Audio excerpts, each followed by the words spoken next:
Buat teman-teman yang suka handphone kecil tapi performanya kenceng nih, Asus Zenfone 10.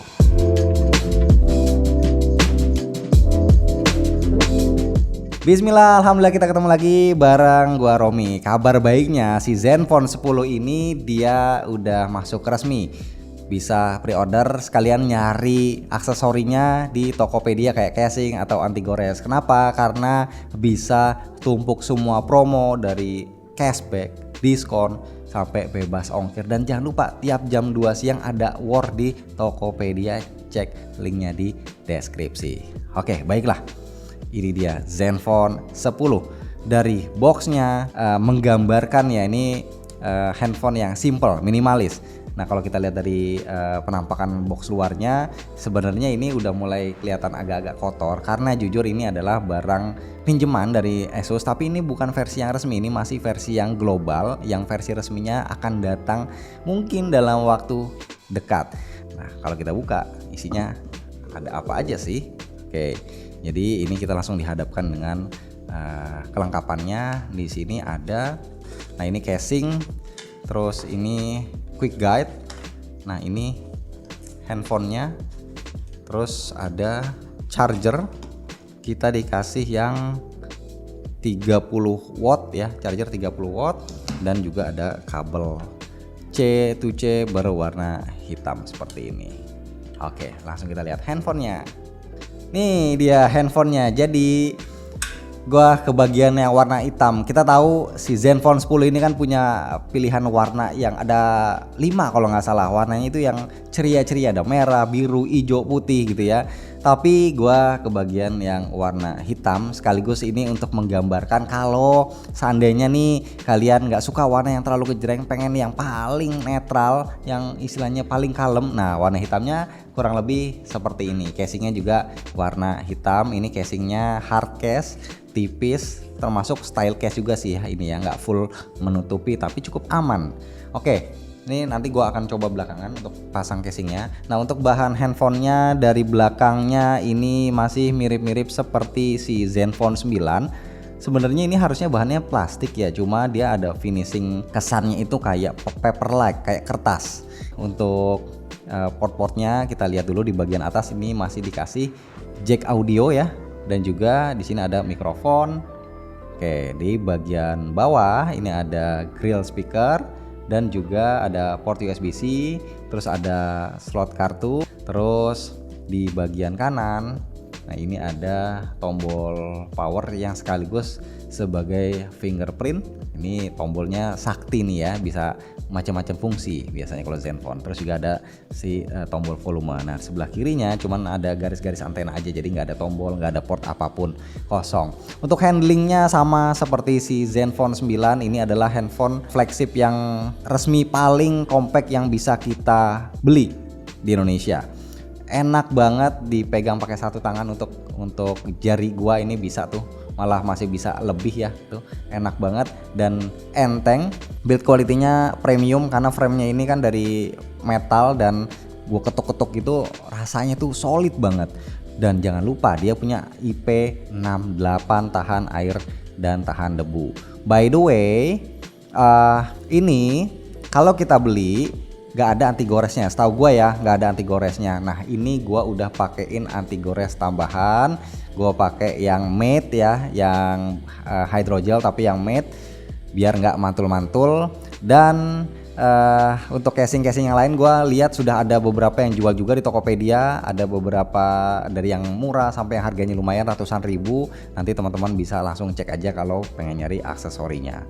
Sekarang langsung aja ya kita nyalain handphonenya. Sip nih, sudah berhasil gua setup, gua install aplikasi yang biasa gua pakai ya, termasuk buat benchmark juga. Nah sekarang gue pengen kasih lihat ya untuk versi OS-nya. Jadi yang dipakai adalah Android 13. Ini sudah gua update juga, jadi nggak ada pembaruan. Ini yang sudah versi paling baru. Security patch-nya gue bingungnya nih ya, ini kok masih bulan ini ya, masih bulan April terakhir tuh, April 2023. April sekarang ke September, April, Mei, Juni, Juli, Agustus, September. Berarti ini ketinggalan 5 bulan. Gua nggak tahu kenapa ya. Mudah-mudahan nanti yang versi resmi itu sudah lebih update dari ini. Oke, untuk OS-nya ini kan gua bisa dibilang nih salah satu favorit gua ya untuk si Zen UI. Kenapa? Karena mirip seperti UI stok Android. Jadi ini kita geser ya dari paling kiri itu ada Google Feed News-nya. Terus juga untuk drawernya standar kayak gini. Logo-logonya ini bahkan ya udah basic logonya si Android ya, kayak di Pixel. Sebenarnya bisa di custom kayak jumlah gridnya, terus pakai tema itu bisa. Wallpapernya ini juga udah gua ganti. Nah sekarang gua pengen kasih lihat untuk displaynya nih, dia bisa 60, ada pilihannya 90 dan ada 120 Hz. Tapi ada catatan di sini. Dia bisa 144 Hz dengan enable di game Genie. Jadi khusus buat main game itu bisa unlock di 144 Hz, khusus buat game-game tertentu yang memang support 144 Hz. Jadi kalau misalkan kayak untuk pemakaian casual sehari-hari biasa atau gaming yang standar itu di 120 Hz. Sekarang gua mau coba di ini ya, jangan Netflix dulu deh, kita lihat Antutunya. Nah ini kan gue udah benchmark juga ya. Ketika jalanin benchmark dia langsung nongol tuh high performance mode is on, jadi langsung otomatis ke mode high performance dan kalian bisa lihat skornya di Antutu 10 ya, 1.593.000, jadi hampir 1,6 juta. Ini kenceng banget untuk handphone sekecil ini. Terakhir gue dapet yang kurang lebih hampir sama 1,6 jutaan itu di Red Magic 8S Pro. Nah ini 1,6 juta, bayangin ya handphone sekecil ini dengan rincian skornya itu CPU-nya 390.000, GPU-nya 611.000, memori 308.000 dan UX-nya 281.000. Oke, kita lihat sebenarnya apa yang membuat dia bisa sekencang ini. Oh ternyata CPU-nya pakai Qualcomm Snapdragon 8 Gen 2 tentu aja ya. GPU-nya Adreno 740. Clock speed-nya dia ini di 3,16 GB. Sebenarnya ini standar, bukan yang versi overclock. RAM-nya yang gua pegang ini versi yang ternyata gede. RAM-nya 16 GB LPDDR5 dan storage-nya 512 GB UFS 4. Terus untuk baterainya dia 4300 mAh dengan kecepatan ngecasnya di 30 watt. Oke, itu tadi skor untuk Antutu dan kita akan lihat lagi untuk ini ya 3D Mark. Nah di Wildlife Stress Test dia dapat stability di 67,8%. Sebenarnya ini angka yang standar untuk sebuah chipset flagship ya, dengan base loop score di 13.500 poin dan lowest loop score-nya di 9.100 poin.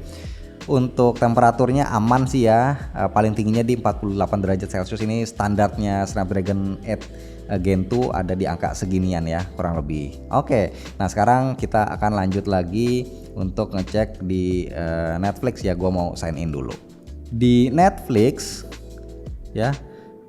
Dia dapat wide font-nya L1, mantap. Resolusinya bisa Full HD, tapi HDR kapabilitasnya none, alias nggak support, nggak bisa.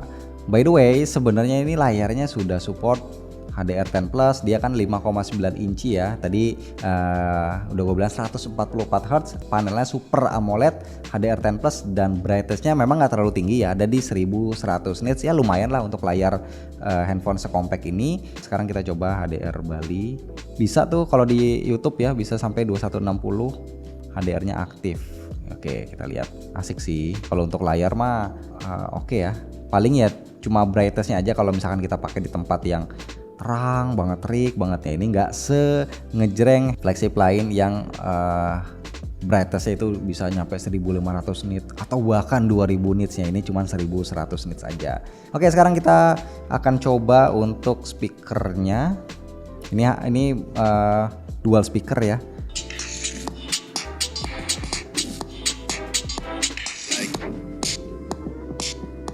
Oh, enak. Jadi speakernya ini detailnya tuh padat, bassnya itu deep, berasa banget gitu ya. Rich banget untuk suaranya, juga tingkat kelantangannya untuk handphone sekecil ini ini ada di luar ekspektasi, dia ada di atas ekspektasi kita. Jadi mantap ya untuk speakernya. Next kita akan langsung aja kita bahas ke kamera. Nih, kameranya masih seperti Zenfone 9. Kalau kita lihat begini ya, ada dua, yang kamera utamanya yang atas dia ngejeletot ya, lebih menonjol, yang bawah dia lebih tipis. Tapi dua-duanya tuh diameternya sama gedenya gitu. Gue sih suka ya desain seperti ini tuh, dengan bodi yang kecil tapi lensanya tuh matanya dua gede-gede, itu kayak lucu, kayak ngeliat Minion ya, kurang lebih kayak gitu. Nah, untuk resolusinya ini kamera utamanya 50 megapiksel ya. Ada OIS-nya dengan aperturnya itu 1.9. Ada gimbal OIS. Nah, kalau di lensa yang kedua adalah 13 megapiksel 120 derajat, ini ultra wide. Nah, si Asus ini bilang dia jadi handphone compact, satu-satunya handphone compact yang punya gimbal OIS. Jadi perekamannya itu katanya tuh bener-bener steady banget, stabil banget. Nah, nanti gua akan kasih lihat contohnya. Nah, untuk tampilannya, menu-menu yang ada di sini ada slow motion, ada time lapse, ada video, ada foto, portrait, panorama, light trail. Wih, light trail udah ada nih, ada traffic trails, ada light gravity, ada waterfalls, ada flow of people, ada star trails. Ini kurang lebih sama, bahkan kayak ada di ROG Phone 7 itu juga ada nih kayak gini. Jadi kalau menu pro-nya menu more-nya itu ada mode pro, ada mode night, dan ada pro video. Jadi mode manualnya nggak cuman di kamera dibuat foto, tapi juga ada buat perekaman video, misalkan kayak ngatur autofocus, ngatur shutter speed, ISO, ngatur exposure, dan white balance. Mantep ya gitu. Nah, untuk fotonya kita coba ini dulu deh. Oke, enak ya untuk shutter lag-nya, cepet. Terus digital zoom-nya ini cuma 2 kali ya tentunya gitu. Jadi kalau yang buat doyan motret zoom, dia tidak punya lensa tele optical. Nah, untuk perekaman videonya bisa sampai dengan ini 4K 60, 8K 24 bisa. Jadi 8K di 24 fps atau 4K itu bisa sampai 60 fps, dan stabilisationnya kita bisa milih adaptif ya, atau kalau di 4K 60 kita cuma bisa pakai adaptif aja. Tapi kalau misalkan kita turunin resolusinya ke misalkan HD, itu kita bisa pakai yang hyper steady. Jadi bener-bener dipakai buat kayak lari, kayak misalkan ngejar maling, ngejar layangan. Nah, mau didokumentasiin itu bisa pakai yang hyper steady, tapi resolusinya nggak bisa di 4K. Jadi bisanya di full HD atau HD maksimal di 60 fps. Nah, untuk kamera depan ini di 20 megapiksel. Kalau pengen lihat contoh videonya, ini gua kasih langsung. Guys, aku lagi ngambil contoh perekaman video kamera belakang dari Asus Zenfone 10 di resolusi 4K 60 fps dengan stabilization adaptif.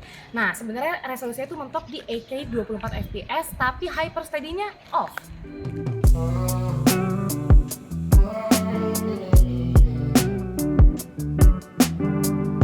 Nah, kalau ini perekaman kamera depannya, dia mentok di resolusi Full HD 30 fps dengan stabilization adaptif. Kita coba lari ya. Dan lanjut, gue mau ngetes kestabilannya. Ini di resolusi yang paling tertinggi 8K 24 fps dengan stabilization yang adaptif. Yuk.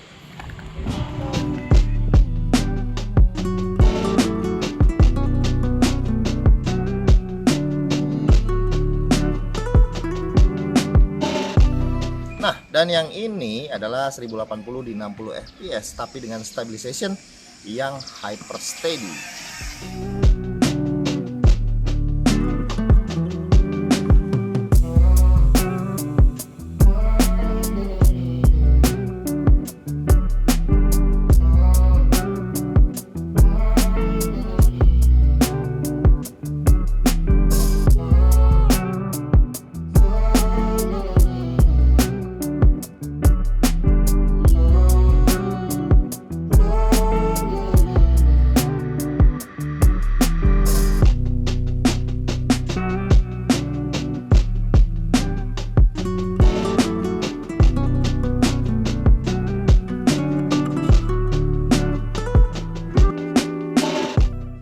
Sip, Jadi itu tadi unboxing dan impresi awal. Sekalian gue pengen pakein casing dulu deh sebelum gue tutup videonya. Nah ini setelah dipakein casing jadinya kayak gini sih.